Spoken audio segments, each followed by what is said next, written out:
Orang yang takut mati itu sudah mati sebelum mati. Makanya jangan pernah takut mati. Kematian itu bukan urusan kita. Kita tidak dilibatkan oleh Tuhan untuk menentukan cara mati kita. Dan kita tidak akan dikasih tahu oleh Tuhan di negeri mana kita akan mati. Wahai kekasih, sampaikan suara ini. Tangis rindu ingin seperti dirimu. Ibu-ibu sekalian, kembali kepada topik yang pertama, bahwa nanti bagaimanapun di dunia ini, ketika saya punya keinginan, ketika bapak-bapak dan ibu-ibu punya keinginan, percaya silakan atau tidak, yang terjadi adalah keinginan Tuhan. Selesai. Ana urid wa anta turid wallahu fa'alul lima yurid. Kamu punya keinginan, aku punya keinginan. Yang terjadi apa yang diinginkan Tuhan. Ya, jadi puncak kebahagiaan kita dalam hidup di dunia ini adalah ketika kita menyerahkan segalanya, biarlah Tuhan yang menentukan. Ufawidu amri ilallah. Kami serahkan diri kita kepada Allah Subhanahu wa Ta'ala. Begini, Ibu sekalian. Sesungguhnya kita dalam hidup kita sehari-hari oleh Tuhan dilibatkan tidak dalam mengatur kehidupan kita ini. Tidak pernah dilibatkan dalam mengatur kehidupan ini. Allah yang mengatur.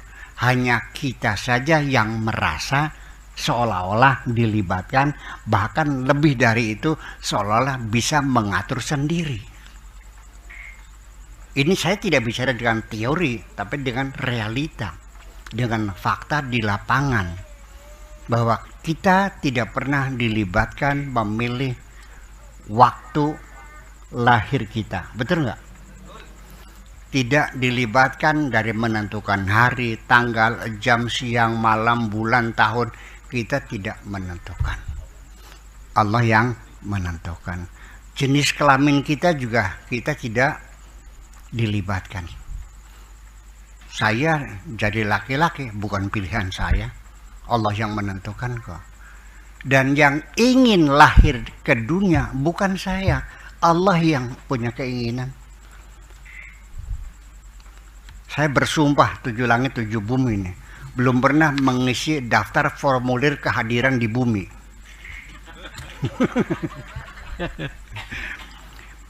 Nama, silakan pilih nama titik-titik. Kalau saya boleh, Sondro Dimuko nama saya.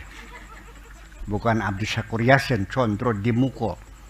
Bapak, silakan pilih. Saya pilih Soeharto. Ibu, Tin. Ya langsung punya pabrik mobil saya. Betul nggak? Nah itu ini persoalan.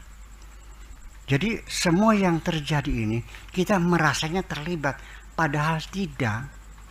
Makanya saya pernah memberikan contoh kayak masinis, supir kereta api listrik. Dia ingin mempercepat, nginjek gas 120 melaju. Dia ingin pelan, diinjek remnya turun sampai 60, betul nggak? Iya bisa, karena ada arus listriknya. Ketika terjadi alarm bisa nggak? Tadi orangnya kena stroke yang tadinya mau mukuli saya tuh, ternyata kan tidak bisa kan? Ya kenapa? Ya sudah, bisanya dicabut sama Tuhan kan gitu persoalannya. Nah, jadi artinya apa yang terjadi di dalam diri kita sendiri tidak dilibatkan.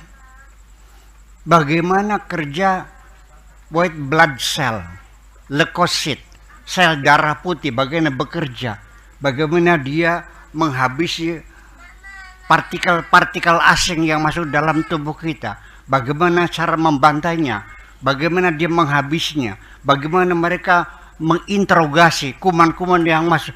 Ikut tahu nggak kerjanya? Itu kan pasukan, ada ambulannya, ada sirene, ada Densus 88-nya. Ya. Satu sel fagosit, bagaimana dia menangkap partikel asing dengan cara mengembangkan membran plasmanya. Ya. Kemudian dibantai di ruang indosom, setelah mati dikirim ke ruang isosom. Tahu nggak kerjanya? Nggak tahu kan? Terima beres kan? Ya sudah, apa enaknya sih engkau ingin dilibatkan? Kenapa tidak terima beres saja? Betul nggak?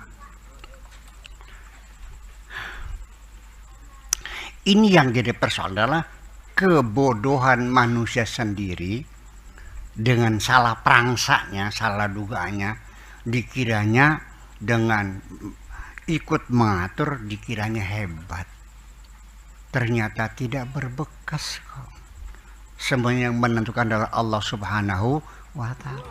Kekasih, sampaikan sesal ini.